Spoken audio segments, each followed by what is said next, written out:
السلام علیکم ورحمۃ اللہ وبرکاتہ۔ دوستو، آج بہت بڑی نیوز آپ کے سامنے لے کر حاضر ہو چکے ہیں۔ 13 دسمبر 2024 بروز جمعہ ہے۔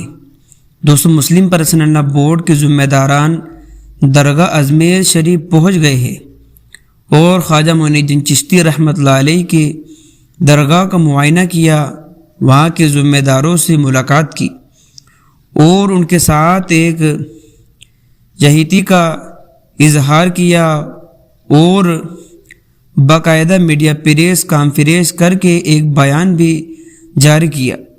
دوستو، یہ ویڈیو بہت اہم ہے، بہت خاص خبر ہے، آپ اس کو دیکھیں اور اس کو شیئر کرنے کی کوشش کریں۔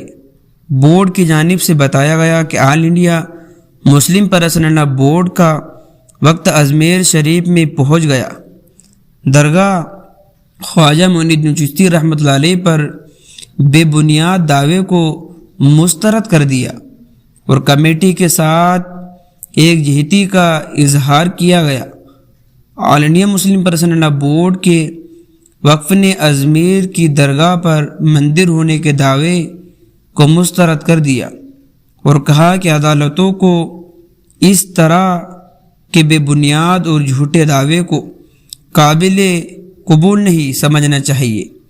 عبادت گاہوں سے متعلقین قانون ایکٹ 1991 کی موجودگی میں اگر اس طرح کے دعووں کو عدالتیں قبول کرتی رہی اور ان پر سروے وغیرہ کے آرڈر پاس کرتی رہی تو اندیشہ ہے کہ اس سے ملک میں لاقانونی اور بگاڑ کی ہوا ملیں گی۔ ان خیالات کا اظہار آل انڈیا مسلم پرسنل لا بورڈ کے وقف نے اجمیر ایکسپریس کانفرنس کے دوران کیا۔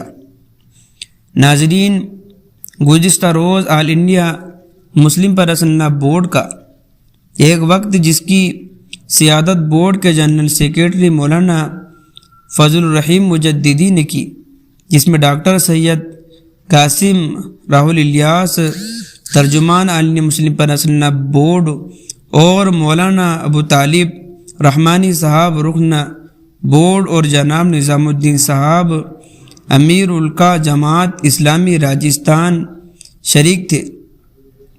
حضرت خواجہ معین الدین چشتی رحمۃ اللہ علیہ اجمیر کا درگاہ کا دورہ کیا اور درگاہ کمیٹی و سجاد غم سے ملاقات کی۔ درگاہ پر کیے گئے مقدمے پر افسوس کا اظہار کیا۔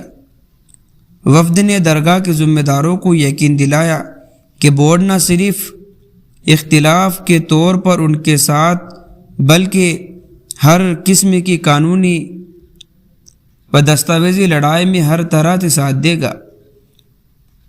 سجادگن کے ساتھ ایک پریس کانفرنس میں بورڈ نے واضح طور پر کہا کہ آل انڈیا مسلم پرسنل لا بورڈ اجمیر کی تعریف کی درگاہ پر بے بنیاد دعوے کو پوری طرح مسترد کرتا ہے۔ مسلم پرسنل لا بورڈ کو اس بات پر سخت حیرت اور تصویر ہے کہ تعریف، شواہد اور قانونی دستاویز اور ایکٹ 1991 کی موجودگی کے باوجود کس طرح اجمیر کی مقامی عدالت نے اسے قبول کرنے پر نوٹس جاری کر رہی ہے۔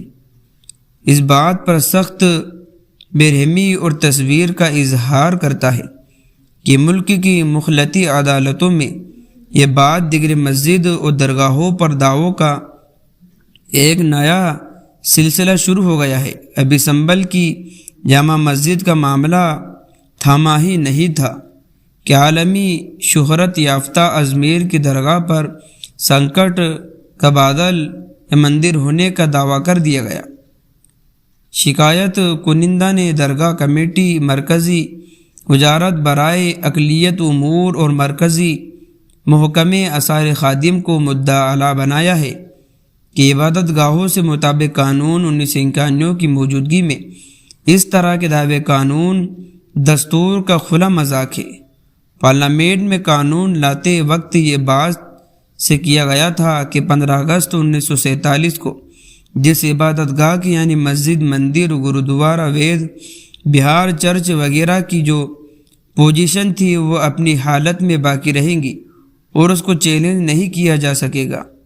دراصل اس کا مقصد بالکل واضح تھا کہ بابری مسجد کے بعد اب کسی اور مسجد یا درگاہ مذہبی کی عبادت گاہوں کو نشانہ نہیں بنایا جا سکے گا۔ تاہم یہ انتہائی افسوس و شرم کی بات ہے کہ جانواپی مسجد وارانسی مادھورا کی شاہی عیدگاہ، بہوشالہ مسجد مدھیہ پردیش، ٹیلو والی مسجد لکھنؤ، سنبل کی جانب مسجد اور جونپور کی مسجد کے ساتھ ساتھ اجمیر کی تاریخی درگاہ پر بھی دعویٰ کر دیا گیا۔ مسجد ایک کے اس قانون کے ہوتے ہوئے عدالت نے عرضی گزار وشنو گپتا کی درخواست کو نہ صرف سماج کے لیے منظور کر لیا بلکہ اس پر فریقون کو نوٹس بھی جاری کیا کہ ہندو فریق نے دعویٰ کیا کہ درگاہ کی زمین پر بھگوان شیو کا مندر تھا جس میں پوجا اور جل ابھیشیک ہوا کرتا تھا۔ بابری مسجد کے کیس کے دوران سپریم کورٹ کی جانچ رکنی بینچ نے دوستو یہی تھا آج کا مقصد۔ ملتے ہیں نیکسٹ ویڈیو۔